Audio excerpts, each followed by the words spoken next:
Do you ever just like to relax? I mean, just relax.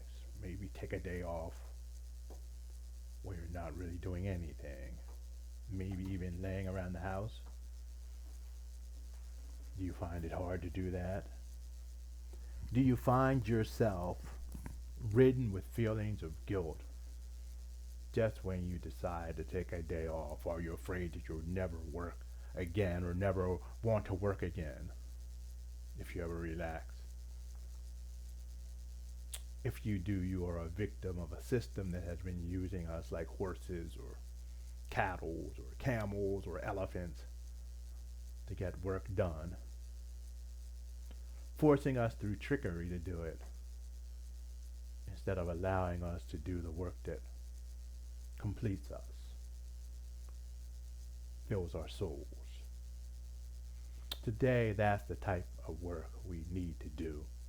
We don't need to keep pushing, keep trying to be busy, keep trying to take on an image that someone else has given us so that we can prove that we are human instead of a fill in the blank. We don't need to be fighting against the stereotypes all of our lives by overcompensating and overworking because we already are wonderful people who have worth. We are people who work when we need to work, but more intelligently and more importantly, we are the ones who rest when it is time to rest. The Taoists even say that the sage, the intelligent person, works when it's time to work, rests when it's time to rest, does all things in a season. But a lot of us don't do that anymore. We've learned that we are supposed to be a certain way, especially as people of color, because many of us are told that we are lazy and don't want to work, even though many of us have many low paying jobs where we do labor 2 or 3 times more than people sitting in their offices. And we've accepted that ideology somewhere in our subconscious. And we find ourselves fighting and striving and working against that ideology, not even knowing where it came from, not even knowing why it feels so bad just to take time to relax. We may even find ourselves in a neighborhood that's mostly black or Latin American, where we're walking down the street and we see people relaxing, and without even knowing their story, we are thinking that they are lazy and don't want to do any work. Sometimes we don't think this, but sometimes there is this little voice in the back of the head that says that, and the only way that we have learned not to listen to it is by being aware enough to know that it's a lie, fighting it off long enough so we don't hear it. So it's not correct or even good to be angry at people when they hear that voice, because that voice comes from the outside. It's something that has been repeated so many times that people pick it up and they don't even know they have it. The objective of our life, though, is to get rid of that voice. Take it away. Smash it to bits. Know that we have that voice in our head, and these stereotypes not only against other people or about ourselves, and then knowing how to throw it away, to dismantle it, so we don't have to succumb to it, but we also don't have to spend our lives fighting against it. Because if we are spending our lives fighting against it, it is still, in a sense, controlling what we do.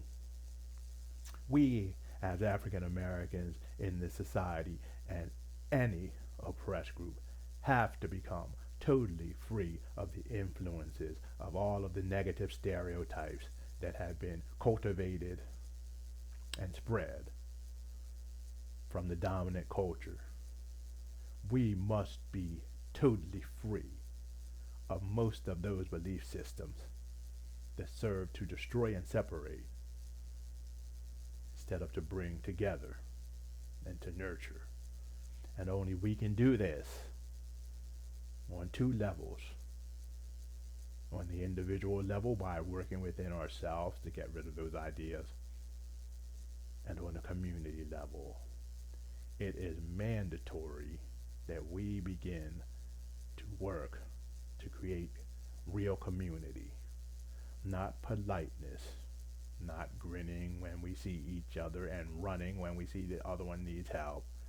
Creating real communities where we share prosperity and where we can even create a business or work project within the community that anyone can tap into so they can make money and prosper, even if it means starting a daycare center together, or if it means starting a mailing service where we actually forward newsletters and things like that and mail them for people, any type of business that will help uplift those who are unemployed and struggling, and give them a chance to come together and talk, play, while they work hard instead of behaving like and being beaten like slaves by some manager or mid-level person who's forcing people to produce,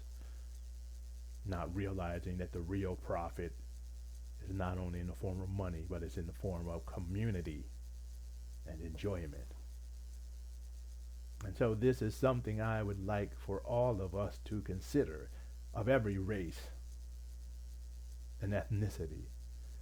It is time for us to begin to really work on the local level, not only within ourselves and to help ourselves, but to go outside of ourselves as individuals and work on the collective. It's time for us to make our communities into real communities now. It's time for people to have the opportunity to be alive in our communities and to participate fully in our communities, because as we learned the last 4 years, the government is not going to help us do that. Not only is the federal government not going to help us do that, but the state governments too are not going to help us do that, because this year, unfortunately, we found that they are working like one giant machine, not to support us and lift us up, but to suppress us and only lift up a very small percentage of the people. And so let's work together in order to begin to promote personal growth within ourselves and begin to study and understand the oppression and the pain and suffering that others have gone through, so that when we come in contact with the type of people we're not used to talking to, when we run into other cultures, we'll know what to expect, we'll know what to do, we'll know what to do in response. We'll know how to feel. We'll know how to empathize with their plight. And we'll know how to teach them and allow them to empathize with ours. If there's one thing that the craziness of these times have shown us, is our necessity to create community, to create real love and spread that love within our families and communities and our friendships. We must knock off this worldview of individualism, anger, mistrust, and the hierarchy of oppression, which I call it, that places one type of individual above the other and creates a stratified system where one group is always better than the other based on skin color or how straight their hair is or their ethnicity or gender. The only way we can destroy that is by destroying it at the grassroots level. If we melt and destroy the bottom of the pyramid, the top will have to collapse, because we will no longer use our power and our creativity to support a cruel and unjust system.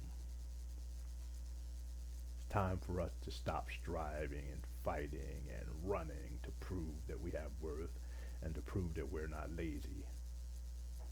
And time for us to begin to rest when it's time to rest, to work when it's time to work, to laugh when it's time to laugh, to cry when it's time to cry, to be angry when it's time to be angry, to accept the seasons of our experiences in life, because that is what all of us were born for, to experience this life fully and completely, and to help create a life with less pain and suffering, not only for ourselves, but for everyone around us. Thank you for listening today. Tomorrow, another message. God be willing, and the creek don't rise.